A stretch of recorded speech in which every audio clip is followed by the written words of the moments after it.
سفر معراج کے بعد نبی پاک علیہ الصلوۃ والسلام گھر آئے تو گھر سے باہر جب آئے تو ایک کنیز کو دیکھا جو رو رہی تھی، بیچاری کمزور سی کنیز تھی اور اس کے ہاتھ میں ایک آٹے کا تھیلا تھا. نبی پاک نے فرمایا کیوں رو رہی ہو؟ کہتی حضور میں فلاں غیر مسلم کی کنیز ہوں، میرے مالک نے مجھے چکی میں آٹا پسوانے کے لیے بھیجا، میں بیمار ہوں، چل بھی نہیں پاتی ہوں، اب مجھے دیر ہو گئی ہے، مجھے ڈر ہے کہ اب میں یہ آٹا لے کر لیٹ پہنچوں گی نا تو مجھے بہت ڈانٹے گا، مجھے سزا دے گا. بیچاری چل بھی نہیں پا رہی تھی. اللہ کے حبیب، رب کے حبیب ابھی ابھی معراج سے آئے ہیں، اتنا بڑا شرف پا کر آئے ہیں، مگر نبی پاک نے فرمایا اچھا چلو میں تمہارے ساتھ چلتا ہوں، تمہارے مالک کے پاس تمہاری سفارش کر دوں. نبی پاک نے اس کنیز کا آٹے کا تھیلا اٹھا لیا.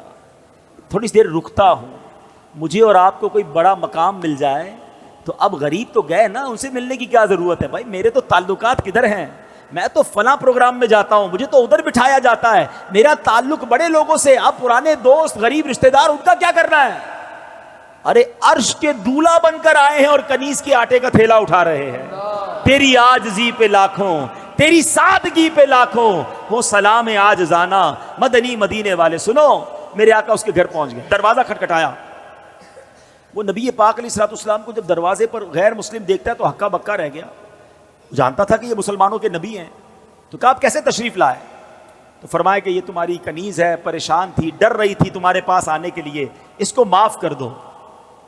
وہ بتائے وہ کیا کہتا ہے، وہ جو غیر مسلم تھا کہتے ہیں پہلے مجھے بتائیے آپ کو آج رات معراج نصیب ہوئی ہے نا؟ غیر مسلم کہتا ہے اے محمد صلی اللہ تعالی علیہ وسلم آج رات آپ کو معراج نصیب ہوئی ہے؟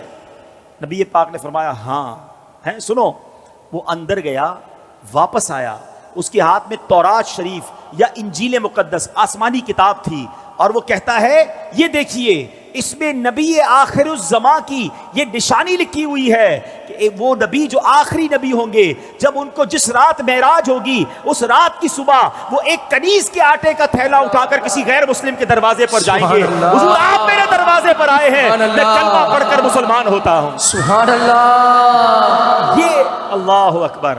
اب یہ میرے آقا کی شان ہے کہ نبی پاک کی اس معراج کا ذکر اور معراج کے بعد اس عاجزی کا ذکر بھی آسمانی کتابوں میں موجود ہے. ارے جن کے نصیب میں ماننا ہوتا ہے، جن کے مقدر میں ایمان لانا ہوتا ہے، جن کے مقدر میں عشق رسول ہوتا ہے، ان کو یہ سعادت ملتی ہے. بڑی پیاری بات شاعر کہتے ہیں، عقل والوں کے نصیبوں میں کہاں ذوق جنون.